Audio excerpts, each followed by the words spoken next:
Hi, Professor. Today we are going to share Moby Dick with different perspectives, and our group member is Fan Mingyu, Qiu Zhiyin, Duan Chenxin, and Qing Zhenzhe.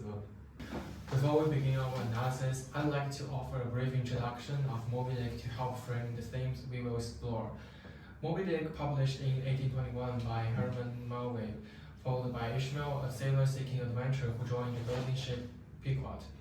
The ship is led by Captain Ahab, a man consumed by its obsession with hunting a legendary white whale that cost him life. While the plot can be read as a dramatic sea chase, the novel operates on much a deeper level. Melville blends narrative with extensive description of whaling practice, oceanic life, and maritime technology. Melville includes many detailed descriptions of whales, the ocean, and the whaling, showing the strong interest in marine life and the sea. What matters most of our approach is how the book explored the relationship between human and nature. In Moby Dick, the ocean is powerful, unpredictable, and far beyond human control. Ahab's hunt for white whale is not only a personal revenge story, it also presents humanity's desire to control nature, even when it's led to serious consequences. This idea connects naturally to modern environmental issues and makes the novel a good fit for eco-critical analysis. In our presentation, we'll build on this point.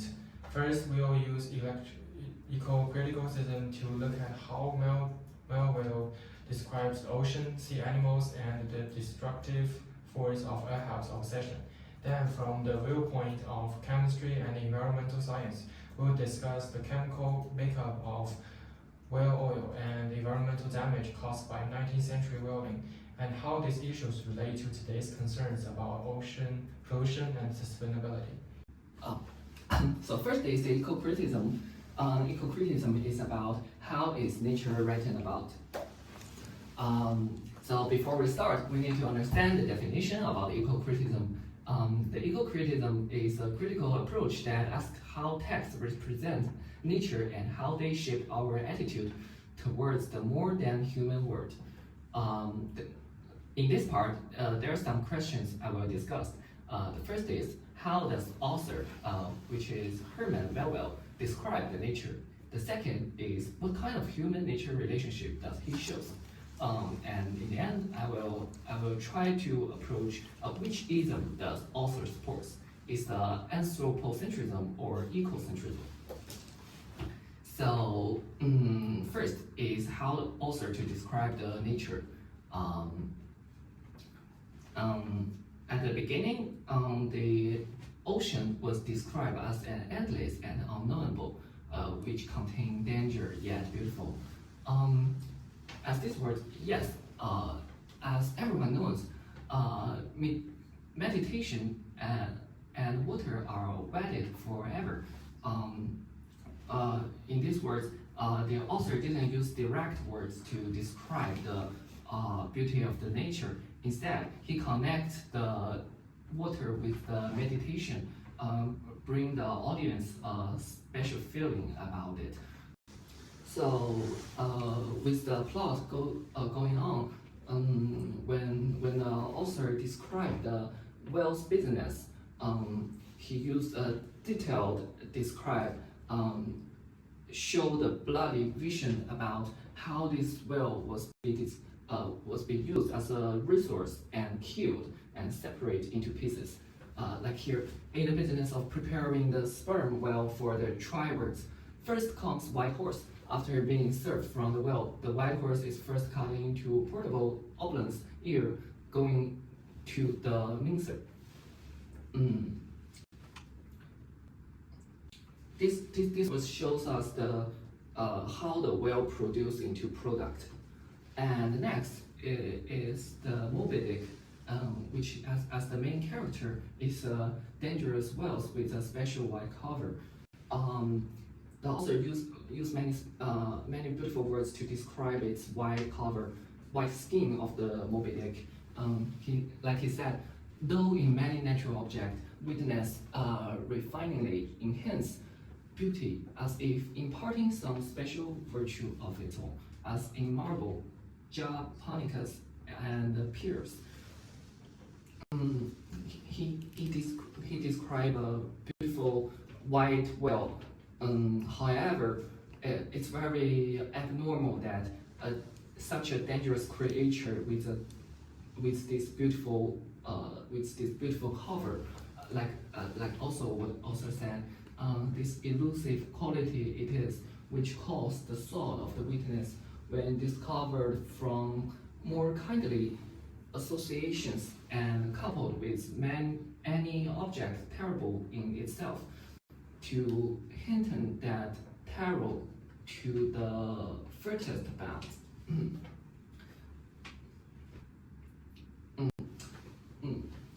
Connect such a beautiful cover with a dangerous inside, enhance the frighten of the Moby Dick.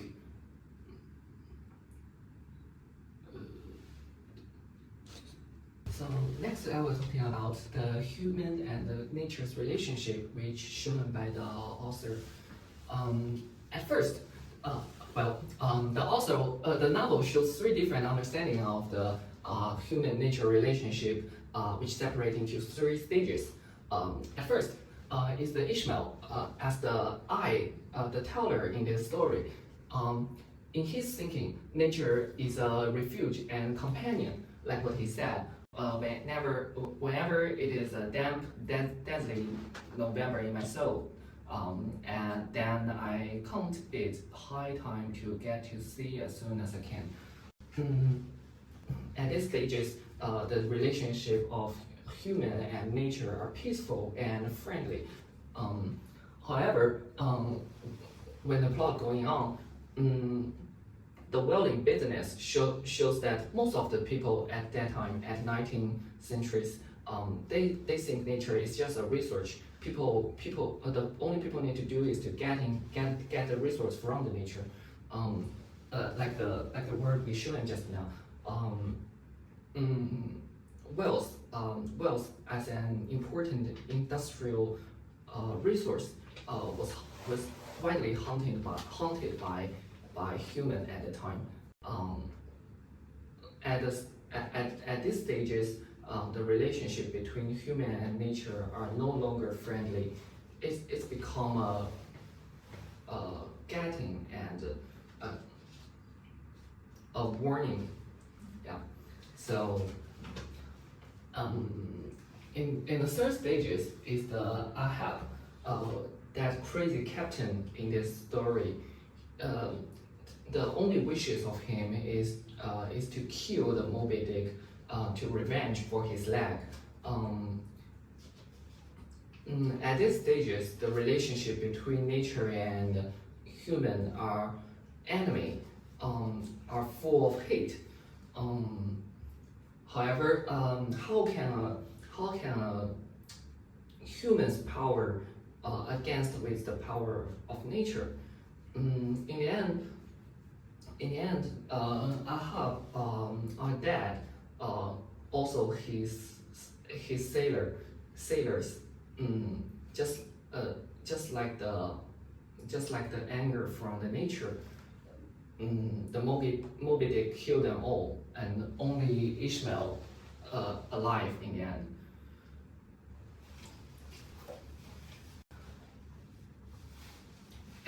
And at the end, I will try to approach which ism that the author supports. Well, before we start this part, the first I want to introduce the anthropocentrism and ecocentrism, which the first is the human are placed at the center, and the last ism is the whole ecosystem have the intrinsic value, which means that not only human but all things in the ecosystems have the same value. So in this story, obviously, Ahab is an extremic anthropocentrist. He wanna kill the Moby Dick. He wanna against with the nature, and he think that hunting whale is for human. And the most important point is that he didn't think the whales as an living individuals.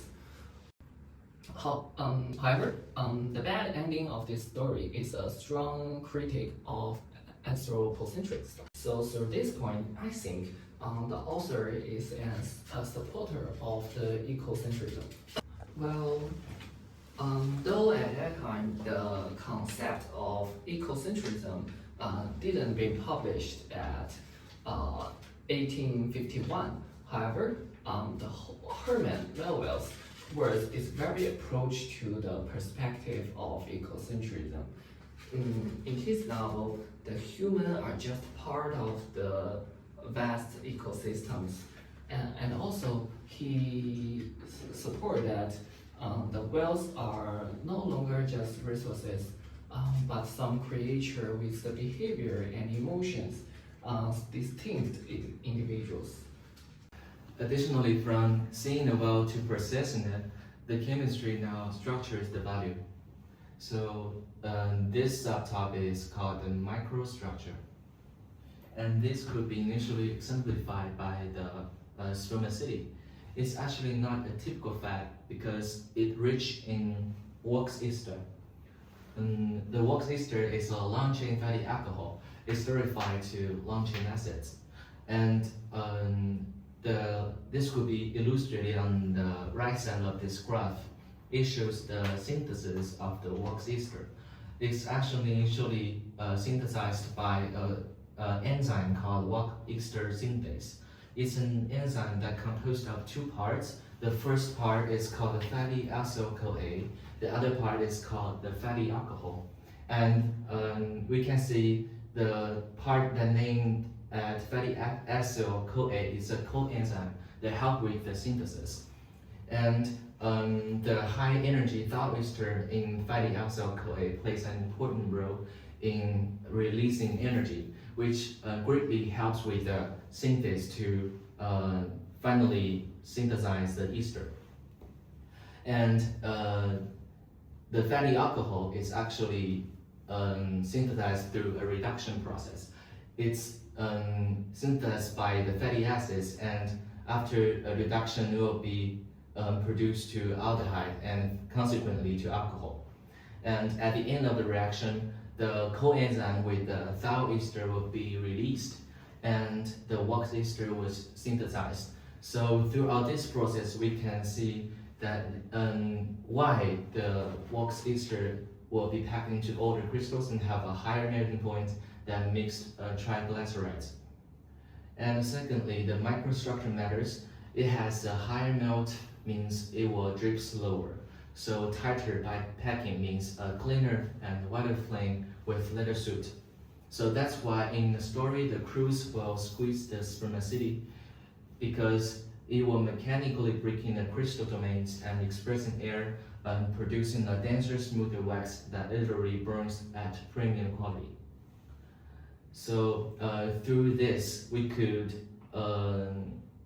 deduct that the labor becomes a root draw of refinement, and chemistry becomes an index of value. So once reddened, the well matter powers its own extraction. So throughout this process, we call it the combustion and oxidation. First, let's talk about bladder. It's mostly triacylglycerols. It's rendered to oil that fuels the furnace because the lipid has a high combustion enthalpy and the heat powers the subsequent burning. So it will finally cause the cell amplifying cycle. And so the complete combustion with incomplete combustion will happen simultaneously at inhalation. So the complete combustion will release the clean heat, and the incomplete ones will release the soot and acrid smoke. So that's why it will create a glare and haze that speeds the production. And not all the value is made by fire, some is made by time. So that's why next talk about the membrane. The membrane itself is weakly odorous, but could be oxidized or photo-oxidized to highly persistent and pleasant amber notes, such as the ambroside, which shows at the left side. And those products have low volatility and high tenacity, which is exactly what perfumers want in fixative or base. And the ocean acts as a slow reaction vessel, turning digestive refuse into a luxury molecule. And so this chemical compound has a wide range of applications. This includes what I just mentioned about the perfume, which has application in pharmacology or application in aromatic therapy. So to summarize, in Moby Dick, the novel's ethics are literally built out of its chemistry. The matter becomes meaning.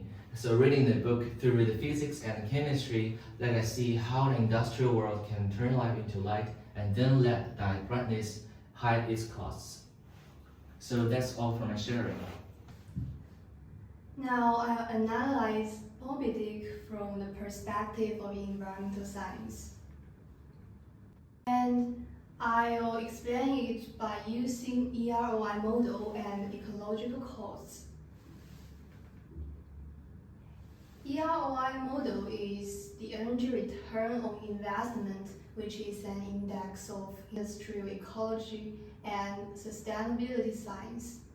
And the formula of EROI is energy return on energy invested. And in this topic, energy return means the production of wild oil.